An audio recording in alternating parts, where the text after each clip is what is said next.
আজকে যে নীতিমালাটা হয়েছে এটা হচ্ছে উদ্যোক্তা উন্নয়ন নীতিমালা। এটা আসলে প্রশিক্ষণ, এটা শুধু উদ্যোক্তাদের সংশ্লিষ্ট প্রশিক্ষণটা এটার আন্ডারে হবে।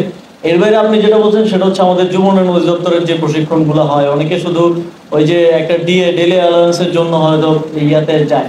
তো আমরা চেষ্টা যে আমাদের প্রশিক্ষণগুলো আধুনিকায়ন করা এবং যুগের সাথে তাল মিলিয়ে, যাতে আমি এসে এমনও প্রশিক্ষণ পেয়েছি যে স্মার্টফোন কিভাবে চালাতে হয় এই ধরনের প্রশিক্ষণ, এগুলো তো মানে মেক নো সেন্স।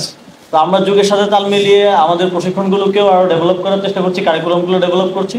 এবং আপনারা যারা নতুন কিছু প্রশিক্ষণ আমরা ইন্ট্রোডিউস করছি, সেলফ ডিফেন্স, তারপর হচ্ছে আর্টিফিশিয়াল ইন্টেলিজেন্স নিয়েও আমরা প্রশিক্ষণ এই জুন জুলাই থেকে হয়তো আমরা আপনারা পেয়ে যাবেন। আর্টিফিশিয়াল ইন্টেলিজেন্সের প্রশিক্ষণটা যাবে। আমরা পৃথিবীর সাথে তাল মিলিয়ে চলার জন্য আমাদের তরুণরা যাতে নিজেদেরকে তৈরি করতে পারে, ঠিক সেভাবেই সামনের প্রশিক্ষণগুলো ডিজাইন করব। এবং সেগুলো উন্নত মানের প্রশিক্ষণ হবে।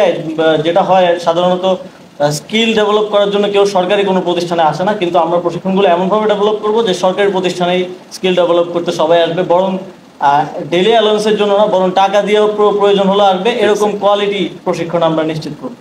আমাদের উদ্যোক্তা উন্নয়ন নীতিমালা নামেই বলা আছে, এটা হচ্ছে স্টার্ট আপ কেন্দ্রিক স্পেসিফিক একটা নীতিমালা। এর আগে আমাদের যুব নীতিমালা তো আছেই, সেটা অনুযায়ী হচ্ছে আমাদের ট্রেনিংগুলো হয়। এই যে ডিপার্টমেন্টগুলোর মধ্যে লিঙ্কেজটা নাই, যে আমরা সমন্বয়টা নেই। আমরা হচ্ছে চাকরি করবে একটা, ট্রেনিং দিচ্ছে আর একটা।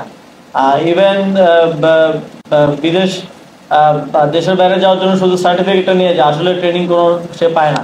তো আমাদের এই জায়গাগুলোতে আরও কাজ করার সুযোগ আছে, এবং ইন্টার ডিপার্টমেন্ট ইন্টার মিনিস্ট্রিয়াল আরও কোঅর্ডিনেশনটা বেটার করার সুযোগ আছে।